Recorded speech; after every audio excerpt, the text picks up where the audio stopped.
আন্তর্জাতিক ক্রিকেটে যাদের নাম শুনলে ভেসে উঠত চোকার্স তকমা, তারা এবার বিশ্ব চ্যাম্পিয়ন। টেস্ট চ্যাম্পিয়নশিপের ফাইনালে শক্তিশালী অস্ট্রেলিয়াকে হারিয়ে দক্ষিণ আফ্রিকা সাদা পোশাকে প্রথমবারের মতো জয় করল বিশ্ব ক্রিকেটের মুকুট। এইডেন মার্ক্রামের শতক, রাবাদার বিধ্বংসী বোলিং সব মিলিয়ে যেন এক ঐতিহাসিক ঘুরে দাঁড়ানো।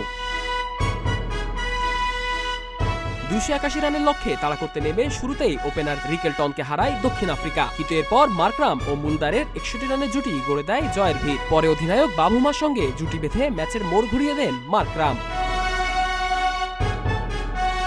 207 বল মোকাবেলা করে 136 রানের অনবদ্য ইনিংস খেলেন, মারেন 14টি বাউন্ডারি। বাবুমা যোগ করেন কার্যকর 66 রান। শেষে বেডিংহামের 21 রানে নিশ্চিত হয় ঐতিহাসিক জয়।